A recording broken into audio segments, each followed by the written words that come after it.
Come on. 1, 2, 3. It's the circle of life.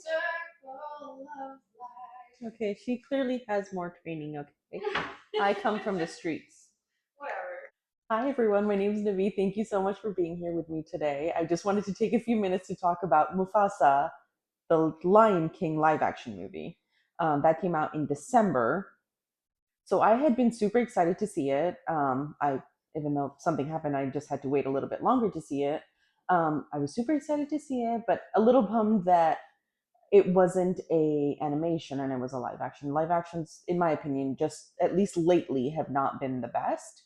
The only live action that I really liked was Beauty and the Beast, but that might just be because it's Emma Watson. So going back to it, I was overall kind of underwhelmed by the story. It starts off with, I have my notes as always. It starts off with Mufasa. He's mother and father, and they're trying to go to this promised land of Malele. And he ends up, while they're going, he ends up being lost from them and ends up in this other smaller tribe. And at this time, there isn't one lion pride king to rule at the moment. So there's multiple little prides that make up this whole area. But as they're starting to grow up, this is when Taka meets Mufasa. Taka takes him home and says, "Can we keep him? I've always wanted a brother." I have a secret, Mufasa. I always wanted a brother. I always wanted a brother. He has his own issues with his Taka's father, who thinks Taka will be king one day and shouldn't have Mufasa as his friend or be in competition for it. So Mufasa is told he can stay as long as he's with the females and Taka is away from him. But they both grow up together and are very, very close as brothers and love each other very, very much. Mufasa is mostly raised by the mother, and she teaches him how to hunt, and he becomes one of the best ones. He can just close his eyes and understand what's happening miles and miles away. And that was just incredibly wonderful to see. Another thing I really enjoyed about this movie is that I like that it goes back to the story of how Mufasa, who was such a big character in the Lion King series, starts off. And I just had hoped that it would have been an animation. I personally feel like it would have just done so much better, but obviously copyrights and all of that, I understand. Another thing I really enjoyed, I think a lot of people that were looking forward to it, was the story of Mufasa and Scar in this period, Taka, as they were brothers. And it was nice to see Taka and understand where he was coming from. He obviously had some character flaws that ultimately led to many different decisions, but it was nice to see that part. The thing that I was really surprised to understand was the story of Rafiki. I didn't expect to learn how he came about in that group. And basically, you kind of see the story of everyone around. There's the bird, I forget his name.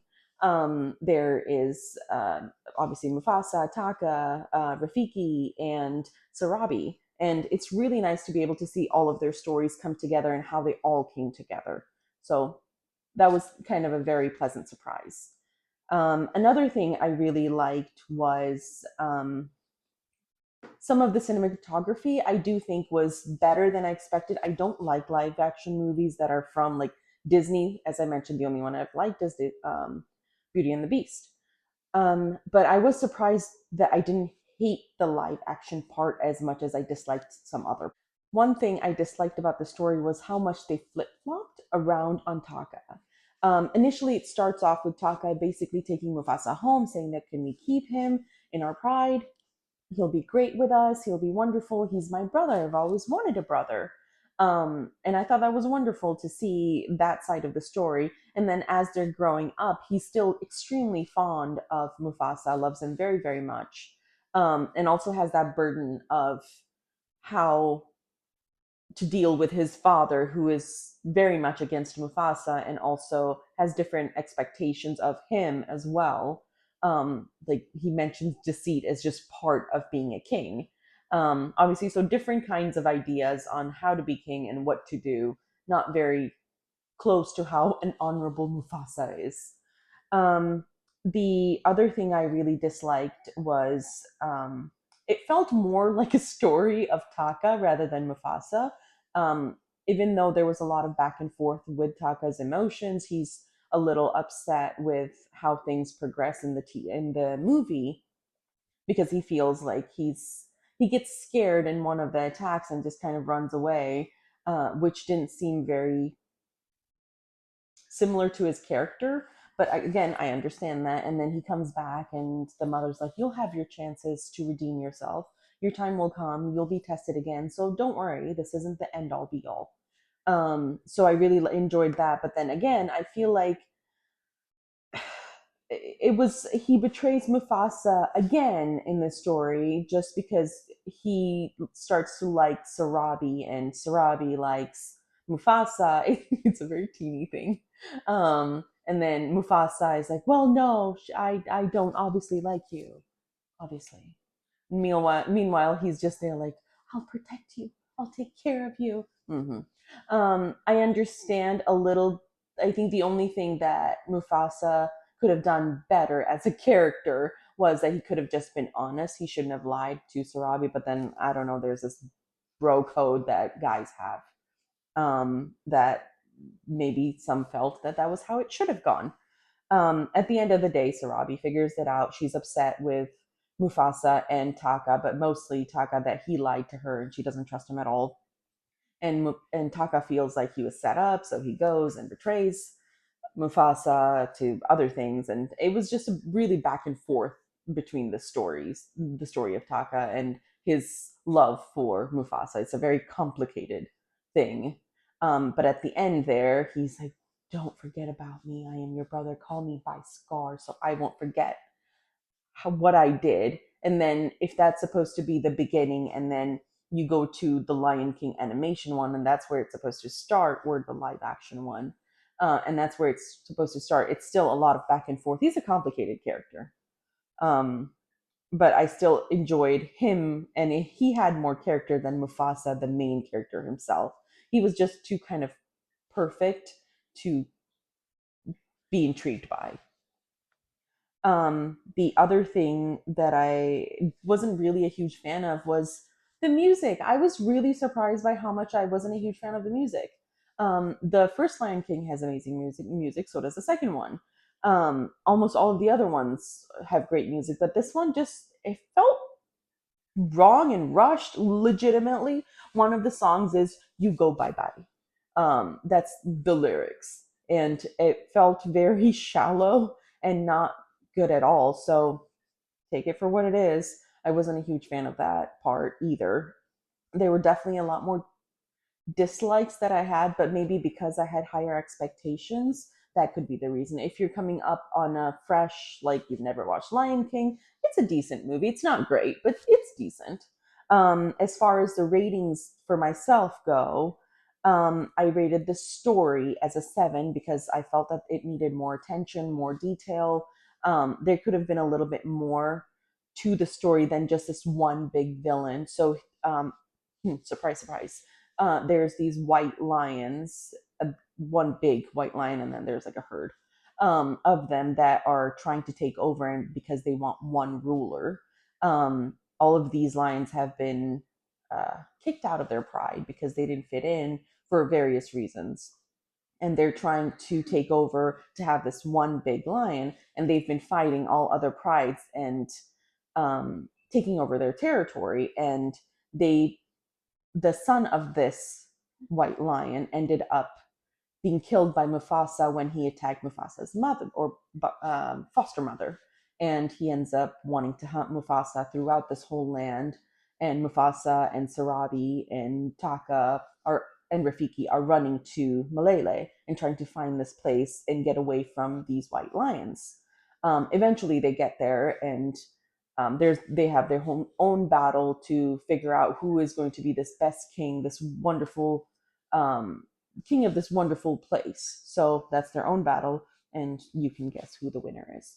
There will be one Lion King. The main characters, I gave it a 7 out of 10. Only it's not a bad rating in my opinion. I really like Mufasa as a whole character. He's very honorable, very tries to do the right thing. Obviously, sometimes lies. Um, I liked how complex Taka was, but at the same time, I didn't enjoy the whole flip flop back and forth all the time. Sarabi's all right. I wish there was more to her. She just kept egging Mufasa and Taka on, and it just felt a little too forced. I loved Rafiki. He was perhaps one of my favorite ones. Actually, he was my favorite one. Rafiki, without a doubt, was like the one that I really wanted to know more about. So as a side character, I know he's not really a side character, but he still felt like a side character in this movie. So for those, I'll give it an 8 out of 10 because there's Rafiki and then there's the bird. I forget his name. I know I feel terrible. It felt wrong for not knowing, so I had to go back and look it up. It's Zazu. So I really enjoyed the side characters for Rafiki and Zazu, even though I feel like there's not that many side characters. Um, I gave it an 8 out of 10 again. The delivery, I feel like could have been better. I gave that a 6 out of 10. It just, the story itself, I think, could have been better. The delivery, the emotions, the animation, the dialogue could have been better as well. I felt like it was just slightly lacking.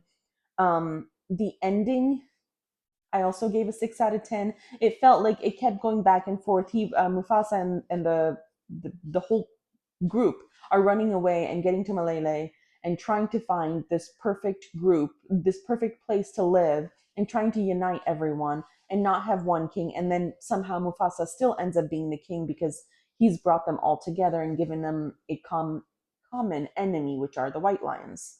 I did and then everyone bands together and fights the white lion herd and are able to protect themselves and their land and declare Mufasa as their king. And at that time, Taka himself also helps Mufasa when Mufasa is fighting the big white lion.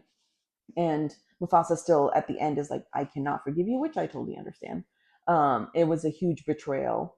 But at the same time, I didn't really understand why he kept Taka there if he hated him so much. It just feels like not a good ending to me. I felt like they just needed something to transition into the other movie. I still felt like it needed a little bit more, a little extra. This movie also goes back and forth between Simba, Mufasa, and um, Kiara, I believe, the daughter of Simba. There's still a lot more there. I'm hoping, I'm assuming they might be making Kiara's story. So that brings the total to 6.8 out of 10 for Mufasa the Lion King. I was really hoping that it would be more, but I kind of expected it to be around that place, around that rating. I was sad that it didn't have a little bit more. I wish there was more for Rafiki. I wish there was more for Sarabi. It just felt like they could have developed it a little bit more and taken it in a different direction as well. So that's my review for Mufasa the Lion King. Please let me know what you thought about it if you watched it, and if you plan on watching it, please let me know in the comments below and what you thought about it as well. If there's any other reviews you want me to do, please let me know. Thank you so much for watching this. My name is Navi. Thanks. We're just gonna roll with it.